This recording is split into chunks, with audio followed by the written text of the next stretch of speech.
मदन मलिक जी, जफरुल्ला साहब, senior retired teacher Parshuram Bhagat ji, आदरणीय सूरज पादा जी, अपने अनायत प्रदेश जी, हमारे थल उसके पंचायत से आए हुए बहुत ही रिस्पेक्टेबल पर्सनालिटी जो पूरे इलाका में माने जाते हैं और एक सच्ची शख्सियत मुल्क राज जी, उनके साथ आए हुए मेरे बड़े भाई आदरणीय अरुण लाल संजान जी, चेला दौला माता, इसके अलावा बाकी जो पर्सनालिटी पीछे बैठी है वो है अपने कुमारो जी और बाकी साथी जो है माधव चाहूंगा, कमरदीन जी, बाकी शिमर जी, मक्खन जी, बाकी जो साथी हैं सबके नाम जो सामने बैठे हुए हैं, सबका नाम नहीं ले पाऊंगा बट दिल से सबको याद कर रहा हूं। तो सबसे पहले तो जो लोग इस जलसा का, इस प्रोग्राम का आज हिस्सा बने हैं, उन सब का आज मैं ऋणी हो गया, कर्जदार हो गया। जो आप लोगों ने इतना प्यार बरसाया है, इसके लिए हमेशा आपका कर्जदार रहूंगा। इसके अलावा साथियों, काफी मुद्दे हैं, काफी बातें हैं, लेकिन इस वक्त हमारा टारगेट, इस वक्त हमारा निशाना जो है वो एक ही है कि उन मुद्दों तक कैसे पहुंचे, उन समस्याओं के सोल्यूशन के लिए हम कर क्या सकते हैं। देखिए, इलेक्शन के टाइम लीडर्स, नेता जो हैं वो साफ सुथरा बन के आ जाते हैं और हर कोई ये भाषण करता है, हर कोई ये बताने की कोशिश करता है कि मैं ही आपको बड़ा साफ सुथरा दर्शाने की कोशिश करता है।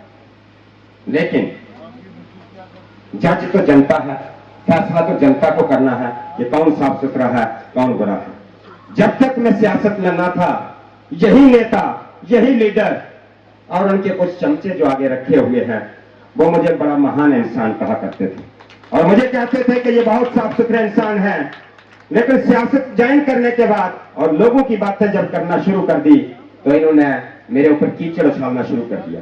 जहां तक इतनी नीच हरकत, इतनी गंदी बातें की गई जो मैं अपनी जुबान पे भी लाना मुनासिब नहीं समझता हूं। ये नौकरी नहीं करते थे, बायोमेट्री आ गई, उसकी वजह से छोड़ रहे हैं। मेरे पढ़ाए हुए स्टूडेंट कहां कहां है, मैं उसका अगर वक्त आएगा तो बताऊंगा भी। लेकिन मैं उन अनासर का, उन गंदी सोच वालों का आज ये मैसेज देना चाहता हूं कि उनको ये मैसेज जनता ने दे दिया है। जनता ने बता दिया है कि किसका प्यार किसके साथ है, किसी एक के कहने से ये नहीं होता है। बाकी मैं किसी भी नेता को, किसी भी लीडर को बुरा नहीं कहना चाहता और किसी भी पार्टी का कोई भी सपोर्टर किसी का हो तो मैं समझता हूं कि उसको भी बुरा कहना जरूरी नहीं है। जब तक हर आदमी के दिल में जगह ना बना लूं, चैन से नहीं बैठूंगा। चाहे वो दूसरी किसी पार्टी का सपोर्टर है, चाहे वो वर्कर है, उसके लिए भी मैं अपने दिल में इतनी कोशिश करूंगा कि उनके दिल में मेरे लिए जगह बने और प्यार से, अदब से जिस रास्ते पे हम चल रहे हैं उस रास्ते पे वो भी आए। साथियों, ये वक्त आ गया है कि जो सेवा के नाम पर ढोंग करते हैं और बाद में सेवा लोगों से ली जाती है, उस वक्त को चेंज करने का, उन परंपरा को चेंज करने का टाइम है। और मैं अपनी तरफ से यह प्रयास कर रहा हूं, पिछले 7 महीने से यह कोशिश कर रहा हूं और आप लोगों ने उसका जवाब, उसका रिजल्ट जो है वो आज जनता ने दिया है। जितनी मेहनत और लगन के साथ मैं और मेरे साथी, मेरी टीम, जो भी लोग, जो भी सपोर्टर्स इस मिशन पर लगे हुए हैं, उसका जवाब आज जनता ने दे दिया। सबसे जरूरी चीज, सबसे अहम चीज यह है कि जनता ही पार्टी है। किसी के गले में चुन्नी डाल देने से, पार्टी ज्वाइन कर देने से वो किसी का नहीं हो जाता। मेरी नजर में मुझे सबसे पहले लगता है कि जगह बने तो दिल में और ज्वाइनिंग हो तो दिल से हो, एक दूसरे के प्रति पेन हो, दर्द हो, दुख हो और एक दूसरे से मिलजुल करना है और ज्वाइन करना है, किसी को सपोर्ट करना है तो दिल से। आप देख रहे हैं आज जिस तरह से जन सैलाब उमड़ा है, हालांकि मौसम ठीक नहीं था। लोहाई मल्हार वाले जो हमारे भाई हैं, विज्ञान वाले जो हैं, उनको काफी दिक्कत रही कल बारिश की वजह से और बहुत से लोग जो है वो उस बारिश की वजह से ना आ पाए। इसके अलावा बहुत से लोग आना चाहते थे लेकिन गाड़ी फोन कर रहे थे, सर कोई गाड़ी कहीं से नहीं मिल रही है। हर जगह कोने कोने से जनता आना चाहती थी लेकिन गाड़ियां अवेलेबल नहीं थी, क्योंकि कुछ गाड़ियां महिमेश गई हुई हैं। हालांकि कुछ यात्राएं हैं, आज हमारे गांव में यात्राएं हैं, बहुत सी जगह पर यात्रा का मौसम चल रहा है, उसकी वजह से भी बहुत से लोग जो है वो नहीं आ पाए, यात्राओं की वजह से भी नहीं आ पाए और कुछ गाड़ियों की वजह से नहीं आ पाए, नहीं तो यहाँ बैठने के लिए जगह भी न मिलती। फिर भी मुद्दे ये ना समझे कि मैं कोई मुद्दा स्लिप कर चुका हूं। हर मुद्दा, हर चीज हमारे जहन में है, हमारे दिल में है। सबसे पहली चीज जो एजुकेशन सेक्टर है हमारा क्लब्स हो चुका है, बच्चे की पढ़ाई खत्म हो गई है। किसी भी स्कूल में आज तक अगर 10 साल में स्टाफ पूरा नहीं हो सका तो किसकी वीकनेस रही? और क्या इंतजार करेंगे कि अगले साल हमारे बच्चों को स्टाफ मिलेगा?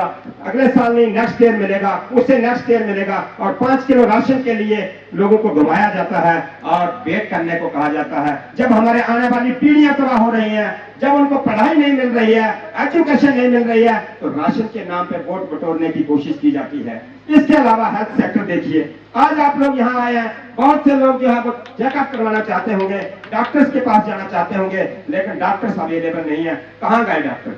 क्यों नहीं हो पाए?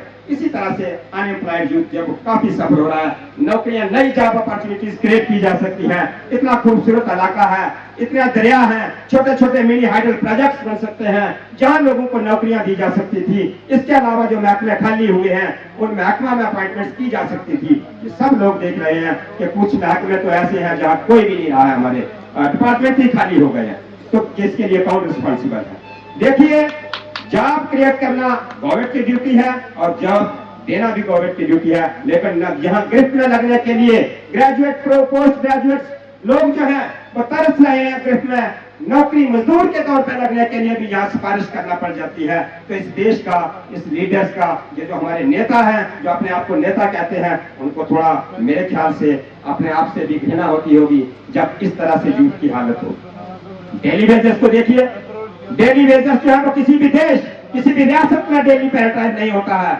और डेली पे रिटायर हमारे यहाँ हो रहे हैं। बहुत से साथी जो है वो यहाँ से रिटायरमेंट लेके जा रहे हैं डेली पे।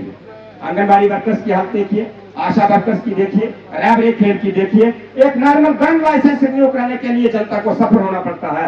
एक गन लाइसेंस कराने के लिए लोग कहाँ जाते हैं? जब गन लाइसेंस रिन्यू कराना है, डीसी ऑफिस में जाएंगे, कहेंगे ये एसडीएम ऑफिस से इश्यू हुआ है, एसडीएम ऑफिस से इश्यू है, हम इसको नहीं रिन्यू करेंगे। क्यों? अगर एसडीएम ऑफिस में आते हैं तो उनको पावर्स नहीं है। लोगों के गन लाइसेंस रिन्यू करने के लिए साइट बंद होती है, डीसी ऑफिस में जाएं। देसी राइफल जो फसलों की रखवाली के लिए लोगों ने अपने पास रखी हुई थी, उसके लिए भी फीस जमा करवाना पड़ती है। 30 रुपए की बिजली आप लोग यूटिलाइज करते हैं, 30 रुपया या 40 रुपये से ज्यादा हमारे गरीब लोग जो है वो बिजली इस्तेमाल नहीं करते हैं। लेकिन वहां किराया कितना वसूला जा रहा है? 500 550 रुपया।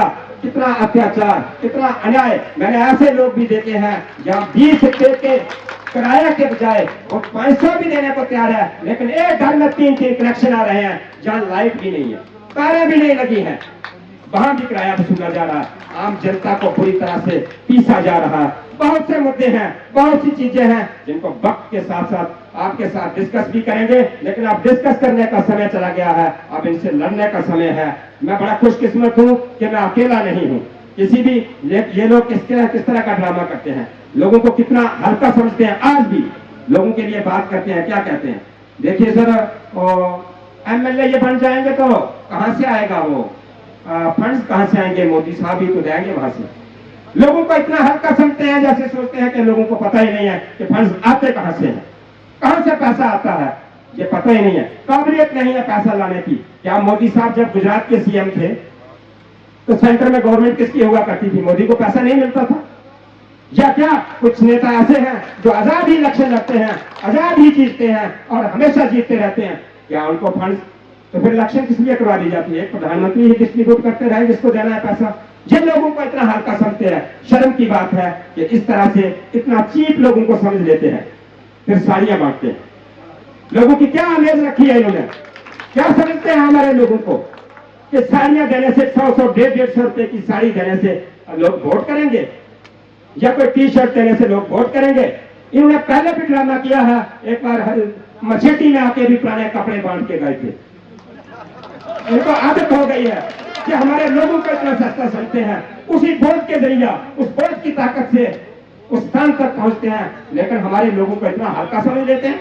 ये साड़ियां बांट के इस तरह से बोझ की कीमत ये समझते हैं। कभी दवाई का पैकेट देके जाते हैं, पैरास्टामोल टैबलेट्स उसमें डाली होती हैं, पैरास्टामोल टैबलेट्स एक थर्मोमीटर डाल के जाते हैं, ये लो जी इसमें वोट कर देना, जाल में आते हैं। अब कहां से खा रहे हैं हमारे लोग दवाइयां? अब कहां से टेम्परेचर चेक किया जा रहा है? इतना हल्का, इतना चीप न समझे। आज मैं उनको ये कहना चाहता हूं कि फिर भी कोशिश करो, अगर लोगों की सेवा करनी है तो रास्ते बदल दो, सोच बदल दो। इस सोच के साथ जो है वो जनता गुमराह होने वाली नहीं है।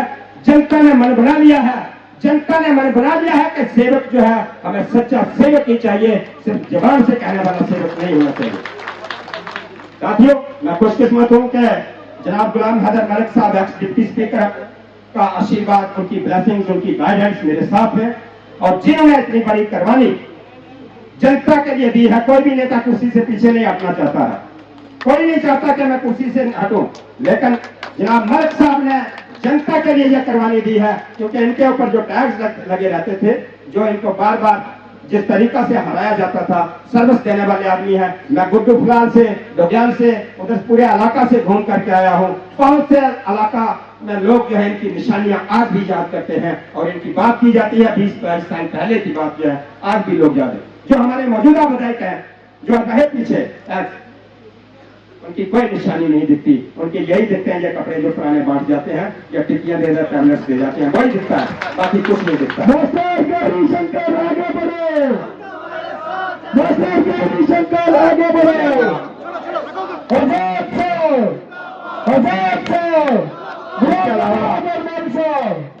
इसके अलावा देखिए, मैं ज्यादा वक्त नहीं लूंगा, थोड़ा समय लूंगा।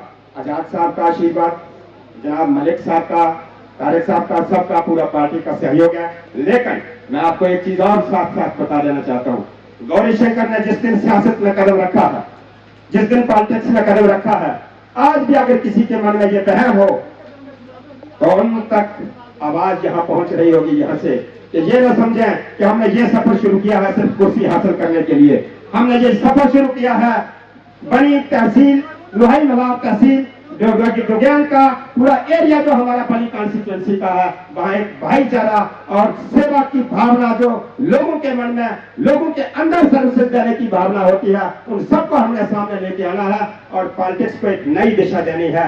एक एक पल, एक एक लम्हा जिंदगी का समर्पित कर दिया है पब्लिक के लिए हमने। ये कोई छोटा सफर नहीं है, ये कोई पल दो पल की बात नहीं है, ये 1-2 दिन के लिए नहीं है, ये इस इलेक्शन का किसी नहीं है। आप देखिएगा ये लोगों का जो जिस तरीका से, बाकी नियर बाई स्टेट है, आप वहां देखिए, स्टोर में जाके देखिए, सीमेंट सरिया तक डिपो पे मिलता है, यहाँ 5 किलो राशन के पीछे यहाँ घुमाया जाता है। यहाँ से अभी फोन करेंगे, वो अपने एमपी को करे, मिनिस्टर को करे, बीजेपी का या किसी भी पार्टी का कोई वर्कर करता है, उनको उठाते हैं। वहां सेवक है, चाहे किसी भी पार्टी के हो, लेकिन यहाँ सेवक नहीं है, यहाँ तानाशाह है, डिक्टेटर है। यहाँ ये सोचते हैं कि हमारे बिना, मेरी मर्जी के बिना पत्ता भी ना हिला। ऐसे लोग जो है वो सियासत में आ गए हैं। बाकी एक चीज का और मैं गुजारिश करना चाहूंगा कि जात पात, धर्म, ये चीजें जो है ये बिल्कुल अपनी सियासत में इन्वॉल्व न करें, क्योंकि सियासतदान के पास सबसे आसान तरीका होता है जाति के नाम पे भड़काओ या मजहब के नाम पे भड़काओ, फिर काम नहीं होते, फिर काम करना ही नहीं पड़ता है।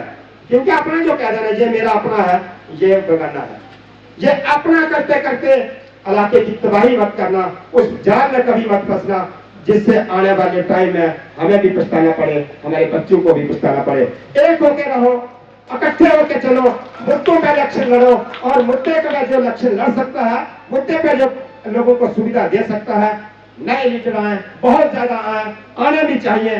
सियासत में लोग आए, सेवा की भावना से जो आए उनकी कदर कीजिए। इसके अलावा बड़े दूर दराज से, हमारे डोग्याल ब्लॉक से, तहसील दूसरे लोहाई मलाक तहसील का हिस्सा हमारा जो बहुत सा है वो रोड कनेक्टिविटी से महरूम है, एजुकेशन फैसिलिटी नहीं है, कॉलेजेस नहीं है। इसके अलावा ये हमारा ये जो स्टाफ का इश्यू है, ये हर जगह है।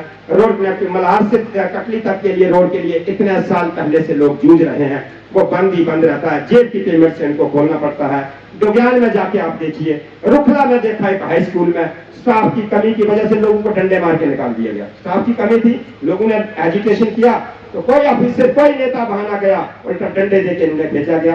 तो काफी हमारे एरियाज में दिक्कतें हैं, काफी परेशानियां हैं। सबका जिक्र यहाँ अब इस वक्त मुझे लगता है कि आप लोग थक भी चुके हैं, कल से भी आए हैं। मेरी सिर्फ इतनी निवेदन है, इतना गुजारिश है कि आपके जो भी इश्यूज हैं वो हमने यहाँ दिल में नक्श किया है, उनका एड्रेस करने के लिए अपना एक एक पल लगा देंगे।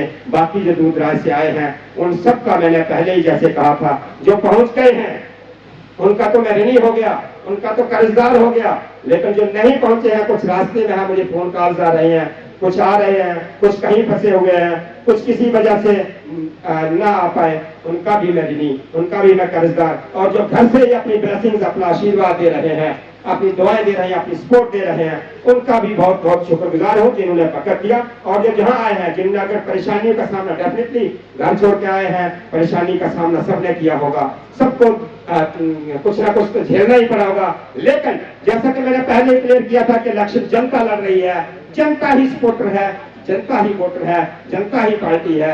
जनता जो है वो, जैसे हमारे लोहाई बिलार के साथी कुछ कहते हैं, हमें खाना खाने की सुबह होते हैं, खाना खाने की जरूरत नहीं है, हम खाना खाएंगे रैली के बाद खाएंगे, अभी खाना नहीं खाएंगे। हाँ, ये हमारे देखिए बच्चे जी हॉस्पिटल से देखिए, ये अपना मेडिकेट लगा हुआ है, ड्रिप लगा हुआ था, उसको छोड़ करके यहाँ आए। ये प्यार जो है मैं कभी नहीं भूल पाऊंगा। मेरी गुजारिश सबसे इतनी है, सिर्फ एक ही अर्ज है कि किसी के पार्टी वर्कर को बुरा ना करें, एक दूसरे से ना लड़े।